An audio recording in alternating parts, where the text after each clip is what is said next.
और ये सनातन संस्कृति किस ओर जा रही है कुछ पता ही नहीं।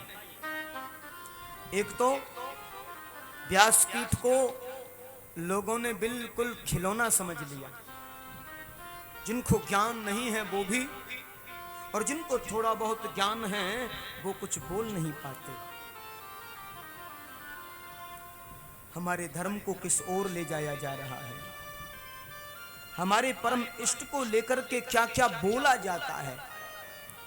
और देखिए, व्यासपीठ कभी भी अनर्गल शब्दों की हमें स्वेच्छा प्रदान नहीं करती। व्यासपीठ शास्त्र परिप्रेक्ष में ही हमें बोलने का अधिकार देती है, क्योंकि व्यासपीठ साक्षात श्री भगवान का विग्रह स्वरूप है और साक्षात ईश्वर विराज रहे हैं। और जिस दिन ये मन में भावना आ जाएगी कि साक्षात ईश्वर की कथा है, क्योंकि श्रीमद् भागवताक्ष हो अप्रत्यक्ष श्री कृष्ण एव ही, यह तो साक्षात भगवान का विग्रह स्वरूप है। लेकिन ना समझ लोग न जाने क्या क्या बोल देते, अनर्गल अलाप कर देते हैं। पूछा, गुरुजी ये राधा क्या है, रुक्मणी क्या है? बोले भगवान नारायण की पत्नी का नाम लक्ष्मी।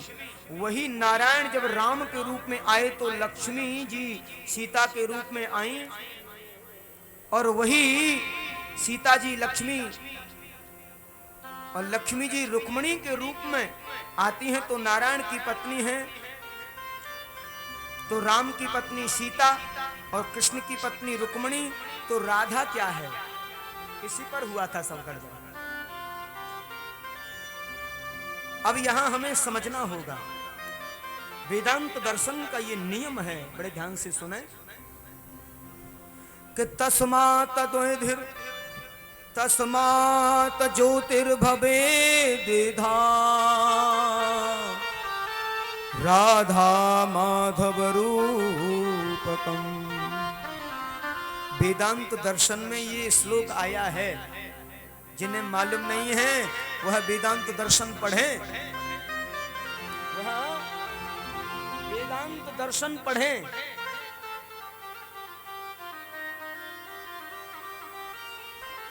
और गोपाल सहस्त्र नाम में इसका बिल्कुल सीधा उच्चारण कर दिया है। एक ही ज्योति जब नीचे से ऊपर की ओर जाती है और दो रूपों में जाकर के परिणित हो जाती है, एक राधा और एक कृष्ण परिणित हो जाती है, एक राधा और एक माधव।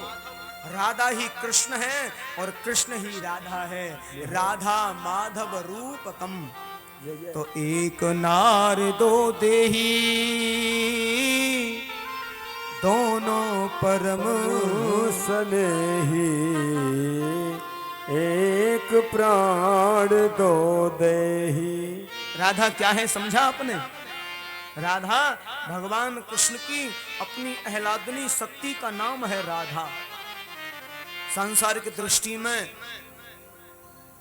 ब्रह्म वैवर्त पुराण में वर्णन आया है, स्पष्ट कर देते हैं कि ब्रह्मा जी ने भंडीर वन में लाडली जी के साथ भगवान का विवाह करवाया, और उस समय तूफान आदि सब आए, किसी को मालूम नहीं पड़ा है। हाँ, पर नितांत सत्य यह है कि राधा माधव रूपकम, राधा ही कृष्ण है और कृष्ण ही राधा है। हमारो धन